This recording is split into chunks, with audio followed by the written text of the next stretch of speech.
It's so good. So nice to be with you. We are in a third week of building the city, and I'm going to flip the whole service on its head. We're going to do everything backwards. But just a quick recap. In the first week, we said a church that is flying in a city that's in a mess is a problem, because what's happened is the gospel that we received is not going out. There's a breakdown. We haven't understood it. And so we said in the first week, we said that because in the book of Nehemiah, the temple was working, but the city was broken, there was a breakdown of the gospel message. And as people, the gospel that we receive, we have to give out. So the first part was you have to build the city. If you're a Christian, if you call yourself a Christian, you've got to take it seriously. It's got to be part of you. In the second week, we spoke about the people who build cities. We said they're not people who read the Word of God occasionally to get something out of it. They're people who study the Word of God until it gets something out of them. That was kind of the message in the second week. And today, we're going to talk about probably one of the most powerful prayers you could ever pray in your life. And that will shape pretty much everything inside of you. But before I dive into that, I want to just celebrate a few things, a few people. You know what? One of the things I love about our leadership team is Brent has adopted 2 little girls. Justy's just adopted a girl. Craig, who sits on our board, he's adopted a little boy. This church is actually full of people who adopt kids, which is arguably one of the top 3 greatest needs in our city. They're city builders. It's fantastic. I'm just going to boast for just a little while. We have this guy. He goes under the Instagram handle Rezoborg. I think we got a picture of some of his work. Have you seen work like that? Like it's got a specific flavor. You'll see next to taxi ranks, he's got there's just paintings along the whole wall, kind of in that kind of style. This guy, he goes to our Kloof church. And he said to me the other day, he said, Ross, I really need to do some artwork in Florida Road. I did a little bit next to Afro's, but I want to do some more. Because where I do art, people's hearts get rekindled. Art, picture paints 1,000 words. Art tells story, and it shifts heart. I work with a bunch of people who are currently lobbying to get millions put into Florida Road and a little bit in Windermere just to upgrade the area. There are just city builders all over the shop. It is fantastic. This church is full of them. You're probably sitting next to one. And they might just be a bit dormant. So today is to try and help them undormant. I could boast about my wife and how she cares for special needs. I could just go on and on and on. They're just city builders here. But one of the city builders you probably don't know, unless you live in the Durban North area and you're kind of connected in this space, is a lady, Vanessa. And I've got a little video of an interview I did with her. She is a city builder, and she's going to help you find something you can do in the city. So watch this, and then I'll preach a message.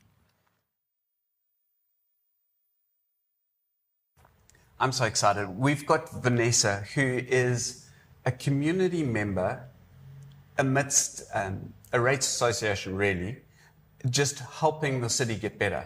And because we have so many UIPs and rates associations that are literally taking power back, I wanted us to, as a church, get on board with us and understand how the city can work better and we can play a role. Vanessa, thank you for joining us. Thank you. Speak to us a little bit about eThekwini and some of the good news stories. Oh, I have so many, but they're wonderful. We've had people come out and rewire our electricity and steal it from everybody and do it for free. The bosses have called them in saying, we'll pay you overtime, and they've said, no, thank you very much. And the storm the other day, and all the trees fell over. Our residents were going out with chainsaws to cut, and the next thing we knew, parks arrived, and they had great fun. The residents were doing it with them and packing the stuff away. There's such good people out there in eThekwini that really want to get stuck in and really want to help us. Tell us, because so often residents get upset with people who are working overtime. Yes. And there's just a breakdown in communication. Talk to us about that. So you can't really win. When they didn't have any limitations on the overtime, the residents were really angry because they were doing so much overtime. And then eThekwini put limits on overtime, And now the residents are really angry because they only get, I think it's 10 hours per week. So if it's not critical, they're not going to come out because they don't have any overtime. Yeah. And that's why they've started doing it for free. I mean, so many of them will just come out and help you because they understand, they feel your pain. So they're not, you see them working at night, they're not making a buck. Half of them are doing it for free in their own time because they know what you're going through. And Vanessa, I mean, you're doing it for free. Yes. On behalf of a community of people, you're going, hey, how do we make Durban North, Briding kind of area, how do we fix that and make it work? Have you built up great relationships with different... I have tried to. Parks is a bit tricky. They tend to move around a lot, the guys, but they all know each other, so they're wonderful. Electricity is fantastic. We've got Metro from the northern region. Luke, he's wonderful. A building, Claire. So we've managed to build up a really good way of somebody phoning and saying, listen, I need help here. And we can do an email and get to the bottom of it straight away. So we've been very lucky. But again, we respect them. Yes. You know, respect goes a long way. Yeah. Speak to us, because in all of this video and all the conversations, I'm trying to bring communities closer to eThekwini.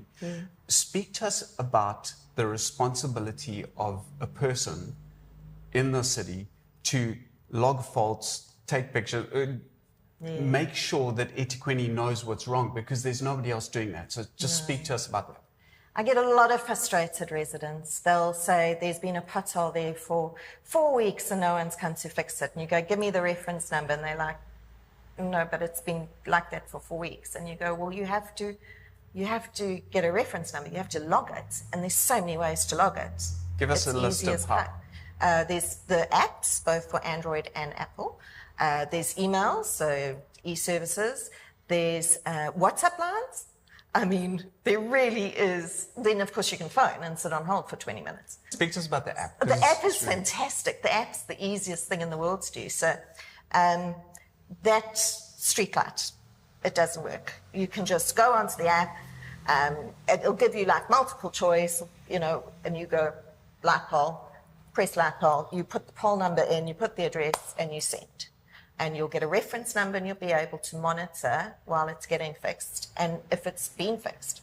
So say you're driving along, my Uber driver, fleet of Uber drivers that are forced to log onto my Wi-Fi when they drop me off and download that, they can go anywhere and log from wherever it is and monitor that it actually got fixed. They can geolocate. So if you don't know the address, you can actually pin it. And they'll know there's a water leak here, or there's a pothole, or whatever. It's the easiest thing in the world to do. So because most people listening to this are going, yeah, but I tried it once and nothing happened. No. Talk to us, because there are systems in place to make sure stuff happens. Correct. How does it work? So when you log a fault on any of those mechanisms, you get a reference number. Yes, sometimes it takes a couple of hours to get a reference number. I appreciate that. But you'll see when you get the reference number, it'll say it'll be addressed between 12 and 24 hours. And that's their promise to you. So you then take control of the situation. You don't feel as helpless. You've logged this, you've now got it, and now you own it. And if they don't come and fix it, then you can escalate that. You've got the power to say, right, I'm going to go to customer service and say, what's happened with this? Or I'm going to go to my counsellor and say, I logged this. Why hasn't it been done? And you're empowering your counsellor. We won't talk ward committees as yet, but you've got a whole ward committee that can help you as well. So you're empowering them. You're empowering the city because they can actually make a difference. They can come out there and fix something they knew nothing about and they're not getting moaned at. And you're empowering yourself because you're making a change. And a small change. But if you make that change and your neighbour sees that it worked and the road sees that it worked and before you know it, everybody's doing it, imagine that. I'm so excited about just these little steps, because as more and more people join rates associations and more community engagement with city grows, it can create an ecosystem where stuff starts to work again. 100%. But we're taking some ownership. It's exactly like SAPS. So with SAPS, you go and you log a crime, and they give you a case number. They submit that to KZN or, I don't know, the country, whatever, and their staff numbers are dictated by how many crimes were reported in your area. Yeah, so if you want a small police station, make sure you don't log. Please don't, yeah. It drives us insane. Like it was just a cell phone. Go log it. Yes. Because it slowly starts going down. Yes. They start getting less and less people, and then the crime goes up and up and up. And it's exactly the same with eThekwini. If you're not logging, how do they justify next year's budget? How do they sit there going, well, actually, we've got a lot of potholes, we need to give roads more money, or whatever to help maintain it? They don't know because they're not being logged. So actually, you're not fighting them, you're helping them. Yes, brilliant.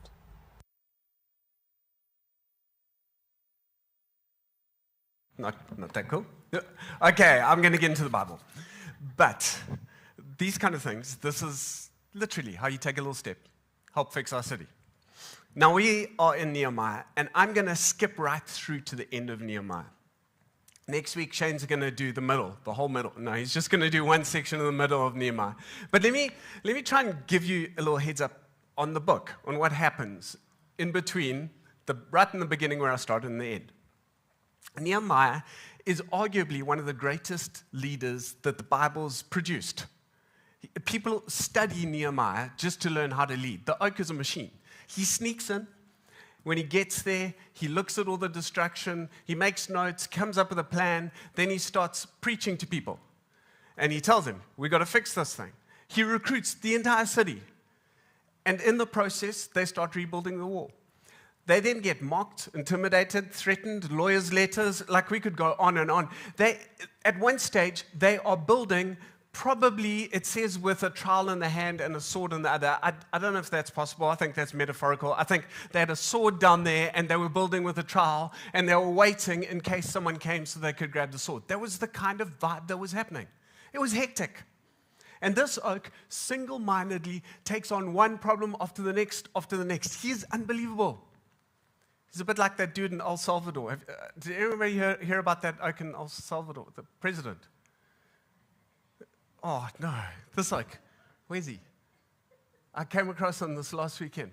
Show me this oak. What's his name? Nayib Bukele. He got into El Salvador. There was, I think there was 107 murders per 100,000 people. Like, it was competing with South Africa. And El Salvador was a mess. The gangs were driving everything. This guy comes into power. The first thing he does is he takes on all the gangs. He chucks people with tattoos into prison. He builds new prisons. They have a 1.07% of their population in prison. That's what he does. He goes in, just smokes everything. Then the criminals decide, no, we're going to strike back. So they cause a whole lot of mayhem in 2022 or something. He goes, is it? Goes straight into the prison system and says, do you want to eat again? The crime rate drops down significantly every year on year on year from 107 all the way down to 2.8 people per 100,000 people. Like, just takes hold of it. He's a Christian ex-Palestinian guy who's come to El Salvador to fix it. Nehemiah's like this. He is I do not take any from anyone. We're going to do what God called us to do kind of guy. And so he goes, he rebuilds this thing. I mean, honestly, if you haven't read the book, really want to read the book of Nehemiah. And then what happens is after he's rebuilt the city wall, it takes him 52 days, he basically organizes first the outside, then the inside. So there's a whole bunch of rich people taking advantage of poor people. He sorts that out. There's a whole bunch of abuse happening, racial stuff, all kinds of stuff. He sorts that out. He brings the priest in. The guys have to sit and listen to the law. They preach all day, and everybody is weeping by the end of it. Imagine I preached all day. You would all be weeping by the end of it. That's what happens because they're so convicted of their sin. because they haven't been living according to the law. They haven't really read it. They don't really know it. And so they're weeping. And he says, don't weep, because now at least you've got the law. We can start somewhere. And they start changing their lives. He gets worship happening again. He gets tithing happening again. He sorts out the city, start to finish. They're starting to rebuild. And then he goes back to be a cupbearer. Imagine, you've just fixed a whole city. Then you go back to Babylon, pouring glasses of wine, drinking, make sure they're not poisonous. Here, king, you can... Like, that's from here to here. Goes back for 12 years. And then he hears it's not going well again in Jerusalem. Now, can you imagine? You have sacrificed so much, and the Muppets back there are messing it up. And so he asks the king again, can I go back? And the king goes, you've been so faithful at pouring my wine, drinking it, making sure I don't die. Off you go. He goes back. When he gets there, he sees a whole bunch of stuff. One, the high priest has put one of his relatives into the place where the tithes go to live. So the dude's siphoning. Corruption's back. And then what happens is people stop tithing because the church is corrupt, basically. And so worship stops. So he gets in there. I love it. He evicts the oak. Like, there's no squatter's rights there. He just takes him, hauls him, all his stuff, out you go. High priest, you fired your son. You married another chick who's not from Israel, out. He just goes mental. He just starts boxing people. He goes, what's that dude's name? He goes like that dude. He just starts taking hold of one thing after another and smashing people. Then he starts dealing with a few problems. And I'm going to go from verse 12. It says, after he's sorted out this high priest, all Judah brought the tithes of grain, new wine, and olive oil into the storerooms. Then he says, I put Shelemiah the priest, Zadok the scribe, and a Levite named Pedaiah in charge of the storeroom, and made Hanan, son of Zaccur, the son of Mattaniah, their assistant, because they were considered trustworthy.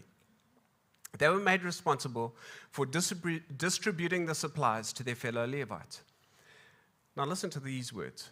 Remember me for this, my God, and do not blot out what I have so faithfully done for the house of my God and its servants. If there is one prayer that you want to make part of your life, it is this one prayer. Remember me, O God. See, when you say remember in English, what people think is, let's go through the files. What's her name again? Like, that's how we remember. But when God remembers, it's this word, zachar. Just say that, zachar.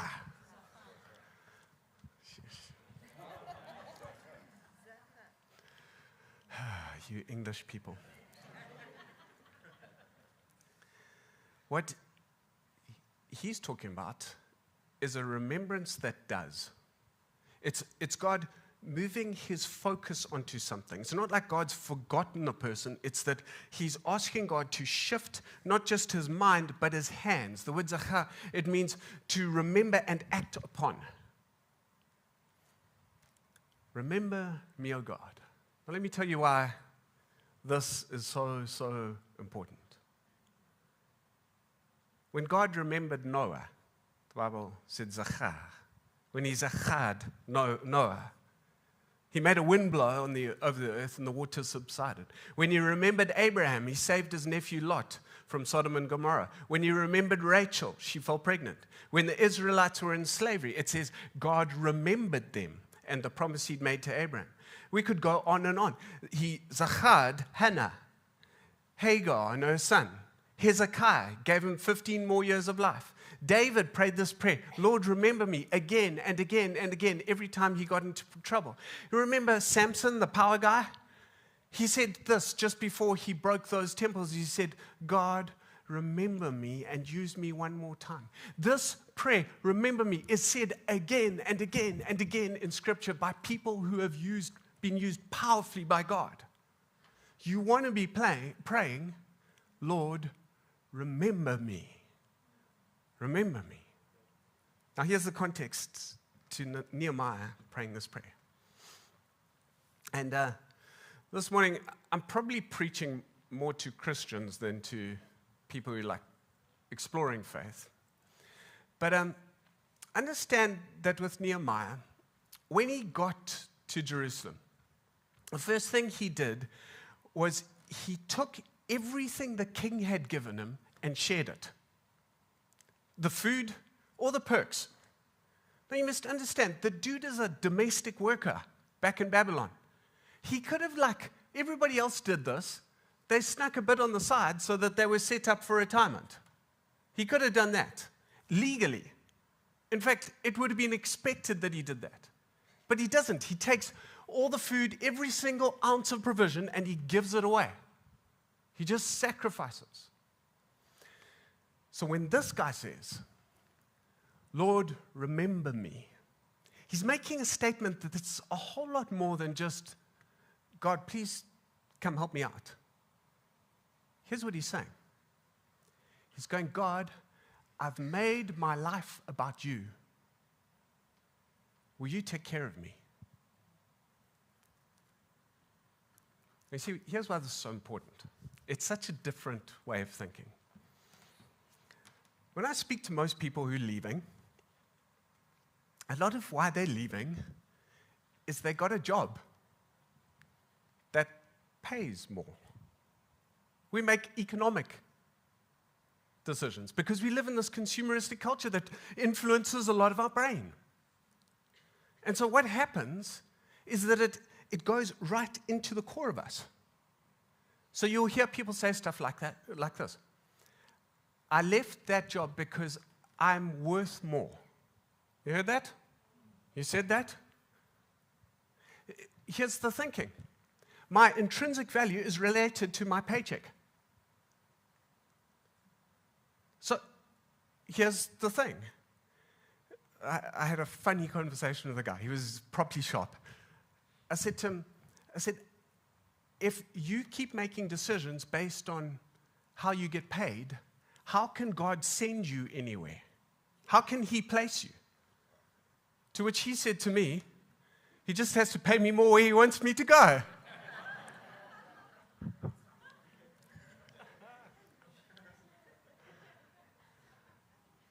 Very funny. And very unusable. You see, there are two things that God doesn't really play with. You either choose mammon or him. And he will test you on this. And so I have so many conversations with young people who are literally going, shall I go from there to there because they'll pay me more? And if we were to flip it on its head and really think kingdom-wise, which might for some of you be so out there that it's just weird. But the kingdom thinking is that your real job is to be a missionary where God's placed you. And your salary is just funding for the mission. And therefore, your real prayer will be, God, place me wherever you want me, and just please make sure that you fund me enough to get this mission done. You want to know why the church is struggling to get young people into ministry? You want to know why a lot of our kids will never really be on fire, going, Lord, send me, do whatever you want? Because the consumeristic culture that has ripped itself around our hearts. And Nehemiah lives the opposite of that because he goes, I'm not going to ask the world to remember me. I'm not going to ask the world to take care of me. I'm going, God, you remember me. You take care of me. This is the first part of it. Now, it's going to get worse, just so you know. But it's good for you. It's like vitamins or broccoli. It says in verse 15, in those days I saw people in Judah treading wine presses on the Sabbath and bringing in grain and loading it on donkeys together with wine grapes, figs, and all other kinds of loads. And they were bringing all this into Jerusalem on the Sabbath. Therefore, I warned them against selling food on that day. People from Tyre who lived in Jerusalem were bringing in fish and all kinds of merchandise and selling them in Jerusalem on the Sabbath to the people of Judah. So I rebuked the nobles of Judah and said to them, what is this wicked thing you're doing? You're desecrating the Sabbath day. Didn't your ancestors do the same things so that our God brought all this calamity on us and on this city? Now you're stirring up more wrath against Israel by desecrating the Sabbath. Now, we're not under the Old Testament. You are not desecrating the Sabbath by not taking out all of Friday or Saturday to spend with God. We are in a new covenant. But the principle hasn't changed.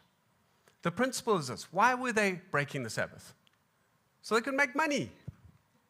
This is what was going on. They were going, if I don't trade on this one day, God has to provide. If I trade on this one day, turkey looks good. So they kept trading. The principle's the same. So Nehemiah comes in and he Chuck Norrises them.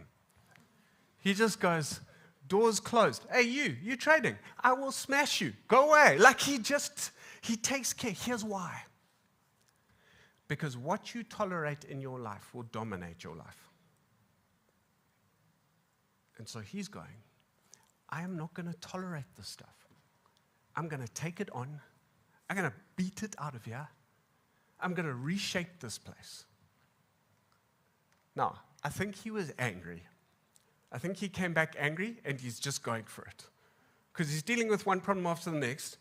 Now we're going to shoot down to verse 19. He says, when the shadows fell on the gates of Jerusalem before the Sabbath, I ordered the doors to be shut and not opened until the Sabbath was over. He's Chuck Norrising this.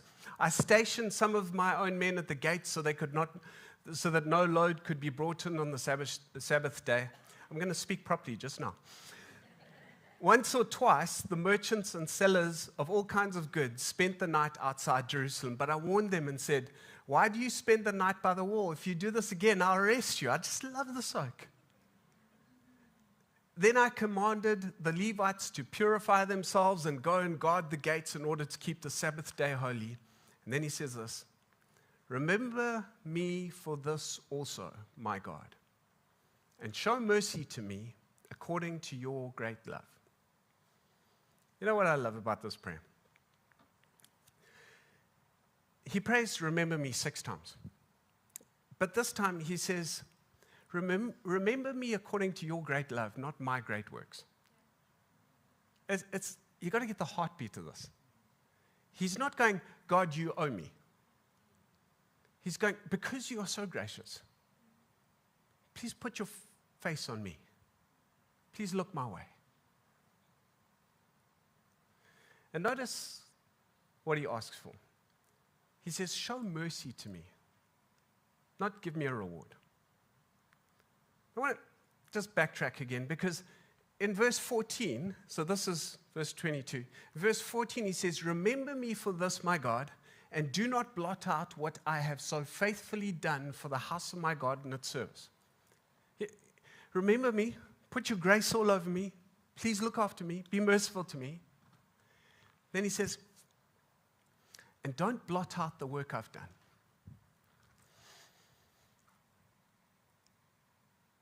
You know, when we first come to God, mostly we come to God because life's a mess. I blew this, I got fired, she broke up with me. If we're really honest, most people come to God in a really rough season. And they go, because I tried to get out and I couldn't. How many of you came to God like that? There we go. Exactly.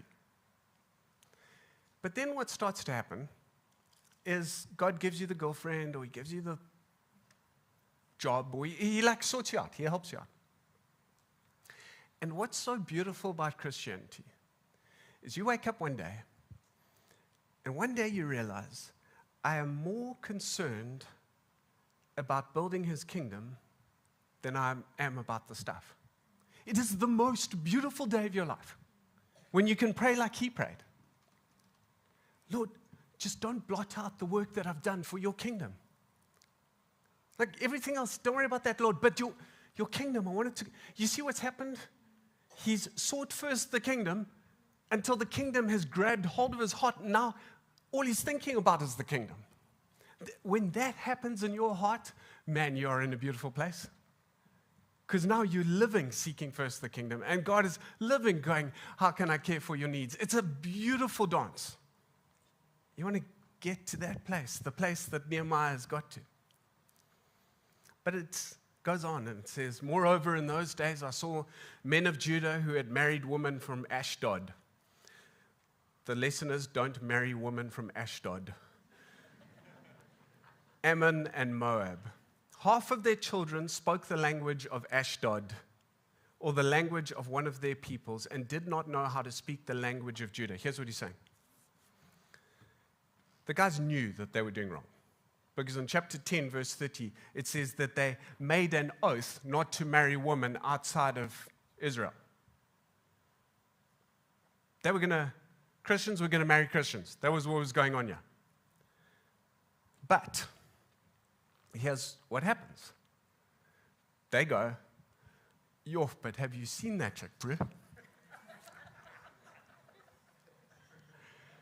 But he's so cute. And within seconds, they're hooking up. Now, here's the problem. Because lots of people ask me, what about dating non-Christians? And I'm all for flirt to convert, but there's a problem. I am joking. I'm just playing.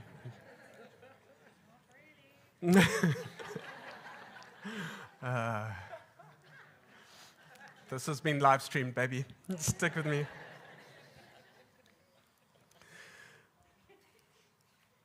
The problem is when your kids grow up not knowing the language of the Bible. You see, what's happening is they can't speak Hebrew. And if you can't speak Hebrew, you can't learn the scriptures, which are in Hebrew. And so now what you're getting is a breakdown of the dream that God had for your life, which is that your family would be based on Christian principles and your kids would grow up in that, and you would teach them the ways of the Lord so that they could teach others the ways of the Lord.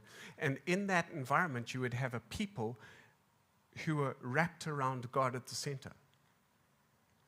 And so Nehemiah goes jolly hockey sticks on them, and it says, I rebuked them, called down curses on them, beat some of the men, pulled out their hair. I made them take an oath in God's name and said, you are not to give your daughters in marriage to their sons, nor are you to take their daughters in marriage for your sons or for yourselves. Was it not because, now here's where he's getting to the heart. Was it not because of marriages like these that Solomon, king of Israel, sinned? Among the many nations, there was no king like him. He was loved by his God, and God made him king over all Israel. But even he was led into sin by foreign women. Must we hear now that you too are doing all this terrible wickedness and are being unfaithful to our God by marrying foreign women? One of the sons of Joiada, son of Eliashab, the high priest, was son-in-law of Sanballat the Horonite, and so I drove him away. Remember them, my God, because they defiled the priestly office and the covenant of the priesthood and of the Levites. This is a hectic prayer.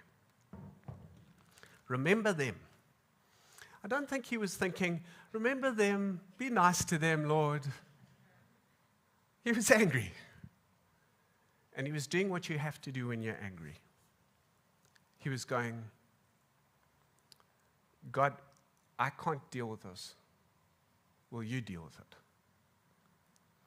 You see, part of what makes my kids safe is that when one of them hits the other, they can come to dad for justice, as opposed to deal with it themselves, which they often do, for vengeance. The concept is that when you get very hurt, you come to the Father for justice instead of taking your matters into your own hands for vengeance. Now, Nehemiah, I mean, there's actually no sin. He didn't commit a single sin in the book. Nehemiah is seen as a type of Jesus. He lived to do God's work. He rebuilt the city. He sacrificed himself in so many different ways, risked his life. He is like Jesus in that Jesus once walked into a temple, and it didn't say that he pulled anyone's hair out, but he made a whip. He kicked some tables over. He must have beat some animals. Sorry, greenies. They must have run out. People would have been knocked over. Jesus was mad. But Jesus prays a different prayer. See, when Nehemiah says, "Remember them, O God, I want justice," Jesus says, "Lord, please forgive them. They don't know what they're doing." When Nehemiah's going, blot them out, Jesus is going, "Father, remember their sins no more. Move them as far as the east is from the west." Because here's the thing about Jesus, and this has to be the thing about us. Jesus knows that you will not transform a city by beating people's hearts into righteousness. The only way you're going to build a city is by saving people from unrighteousness. And the only one who can do that is Jesus. And so Jesus begins a revolution. You know, what I love so much about Nehemiah is he prays this prayer, "Remember me, remember me, remember me." In fact, the last verse of Nehemiah is "Remember me with favor, O God." And I can imagine what's going through Nehemiah's mind. He's going, if I left for 12 years and they duffed it, how long before they completely mess this whole thing up again? How much control can I have? And so he prays, "Please, God, don't let them duff it. Remember me. Be on me. Make sure this works." If Nehemiah had known that the condition of the heart was the thing that's the biggest problem, he would have prayed a different prayer, but he didn't understand it. Like so many of us today, we just want to, that president, just beat them, arrest them, sort them out, and starve them. Like that's how so many of us want to do this thing. But Jesus' way is so different. He goes, forgive them, serve them, build with them. Nehemiah's prayer, in some ways, you could say, failed. He said, "Lord, remember me and do not blot out the work I've begun." But it took a few, maybe 20 years, and Israel became a mess again. They didn't worship other gods, but they started worshiping money. Corruption came in. It got messy. And you could look at it and go, God didn't remember. Or you could look at it a different way and go, Nehemiah has been studied by potentially billions of Christians. Millions of leaders over thousands of years have given themselves to rebuilding cities because of the book of Nehemiah. I'm one of them. Nehemiah, his life has so impacted this world that literally, if there was no book of Nehemiah, taking care and rebuilding cities would probably not be a thing in Christian mindsets. One day, when God is walking with Nehemiah in the New Jerusalem, he'll be walking along and he'll say, Nehemiah, this is what you were trying to build. You couldn't do it because you couldn't fix hearts, but man, you did a good job. Sorry, ocean coming down. Surfers have this problem. Ocean comes out of our nose from time to time. He'd be walking with Nehemiah and he'd go, Nehemiah, you see those oaks over there? Because of your work, those guys started to rebuild a city. And he'd be walking past and he'd say, You see that, like, mixed up group, don't really know what they are, like all different colors and stuff. You know those oaks? You see them over there with that weird leader? That oak read your book. Again and again and again, until he started to get a picture of what his life could be about. And then he started planting churches just to get the heartbeat in of build your city. Because of you, Nehemiah. You see, God answered that prayer so beautifully. He remembered him. Now, let me tell you why it's so important that you pray this prayer. Because when you start to pray, Lord, remember me, you stop thinking about how to be comfortable and make more money. And you start thinking about how I can make a difference. And when you start to pray this prayer, Lord, remember me, you start to realize that life is not for this moment. You know, I've done 2 funerals already. I just need 2 people who are prepared to take this rope in 2 different directions. Please can 2 people run up here and thank you. Will you chuck that pen there, love? Oh, it's going to be one of those ropes. Ah, beautiful. Can you guys disappear into the chamadulas? Oh, I'll just hold it like this. I do these funerals the whole time now. 2 weeks ago, and just hide there. Tell you when you can come out. You know the thing about a funeral is that, and I'm doing a particularly tragic one next Friday. But the thing about a funeral is that it is utterly devastating if it is not put into the context of eternity. Because losing someone, if that's all life is utter death. But when we believe the Bible, what we believe is that your lifespan in the context of eternity is this. I know you can't see that. 1 line. That's how long your life is in the context of eternity. And here's what you start to understand and rethink when you understand that your life is a dot on the map of eternity. You start to realize that if all I live for is for today, this life sucks in this life. Because what you do here, as Braveheart whoever said, echoes in eternity. Jesus says it this way. He tells this illustration. He says, the dude who looked after 5 miners got 5 cities. What's the concept? You're training now for eternity. You're setting yourself up for eternity. When you start to pray this prayer, Lord, remember me, what you're actually starting to do is you're starting to go, instead of thinking, there's some investors here, how well does it go for people who think short term? Very badly.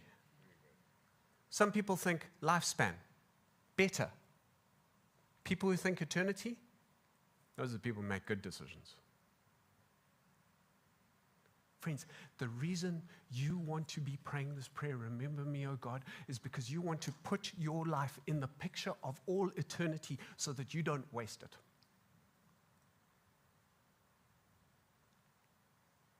And the greatest way you can do that is build your city so that you'll be salt and light, so that you'll get to tell some person who goes, why are you picking up my rubbish? Why are you cleaning my verge? Why are you logging my fault? You can go, man, you may not believe this, but Jesus utterly transformed my life. Can I tell you something about him? And you might just get to invite someone to the God who remembers your sin no more. That is the point of this life. I've got nothing more. Amen. Let's stand.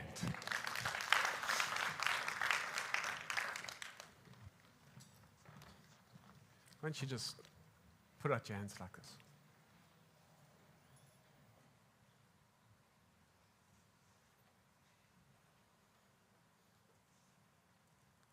Jesus, I thank you that you have moved my sin as far as the east is from the west. And now as I go out this week, remember me and help me to build your kingdom in this city. In Jesus' name, amen. Amen. Have a great day. If you haven't logged up, please log up.